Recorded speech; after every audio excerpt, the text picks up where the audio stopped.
Our next topic focuses on Aboriginal art, symbols, and map making. It was important for me to offer the students an immersive activity to introduce the topic. To do this, I planned an excursion to Barinja Cultural Centre in Upwey. The centre offers educational guided tours for school groups and has an extensive collection of Aboriginal art. The purpose of my lessons was to expose students to art created by Indigenous Australians and explore the similarities between the symbols used in Aboriginal art and those we use every day. This first lesson at Barinja would focus on the purpose and meaning of Aboriginal art. Dan from Barinja gave me some information about what the students might learn during the tour. Dots are the most recognisable symbol used in Australian Aboriginal art. A single dot next to a U symbol can represent a child standing with a parent. A group of dots in a circle might represent a meeting, a campfire or waterhole. Dots can also represent stars or berries, and sometimes they are even used to cover up a secret. Whether the dots are used as a concealer or a signifier, there is no question that the technique allows the work to be instantly recognisable as being a piece of Aboriginal art. An example of dots used in contemporary Aboriginal art is this piece, Dreaming Sisters by Colleen Wallace Nunga. The dots in this particular picture depict stars and rain.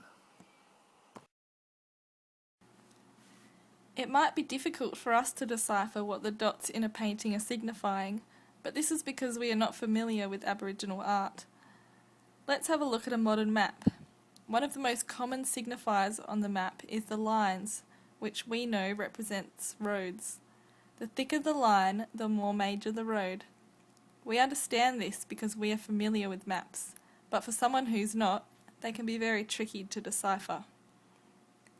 To help us read Aboriginal art, like we might read a map, we can use a key, which can tell us what some of the symbols represent. In order for the students to get the most out of these lessons, it is important to provide opportunities for them to connect this new information with their lives. For my second lesson, I focused on the students developing their own map and key.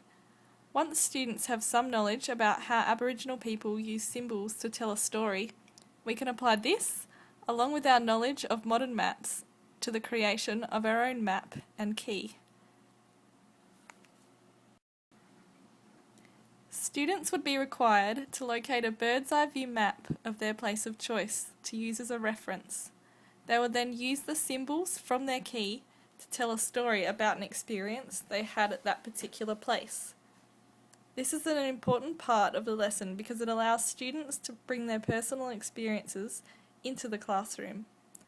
Also, by creating a map of their own, they will gain experience with the map making process.